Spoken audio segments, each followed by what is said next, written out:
In today's video, I'm going to teach you how to stop sharing my Outlook calendar with someone.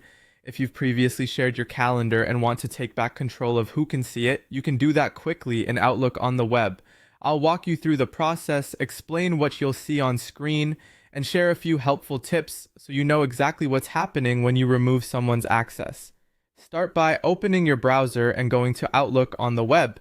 You can get there by visiting Outlook.com directly or by going to office.com and choosing Outlook from the app list.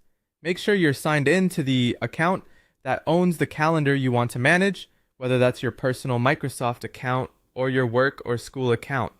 Once Outlook opens, switch from Mail to Calendar. You'll find the calendar icon in the navigation, and clicking it takes you to your schedule view. Give the page a moment to load your calendars, especially if you have several or you're opening this for the first time in a while. On the left side, you'll see the list of calendars tied to your account, typically your main calendar plus any additional ones you've created or subscribed to. Find the calendar you shared and want to update. Right-click its name to open the context menu, then choose Sharing and Permissions. This is the place where Outlook lets you see exactly who can view or edit this calendar and at what level. A panel will appear with the list of people who currently have access.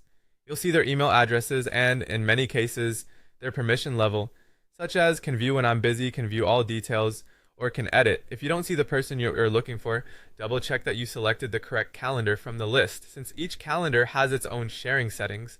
To remove someone's access, look for the trash or remove icon next to their name and click it. Outlook will immediately revoke their permission, so they'll no longer see updates to this calendar in their view. In most cases, the change is instant.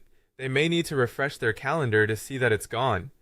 If you're in a work or school environment and the remove option isn't available, it may be due to your organization's policies and you might need an admin to help. That's all there is to it. Open Outlook on the web, go to Calendar, right-click your calendar, select Sharing and Permissions, find the person, and click the trash icon to remove them.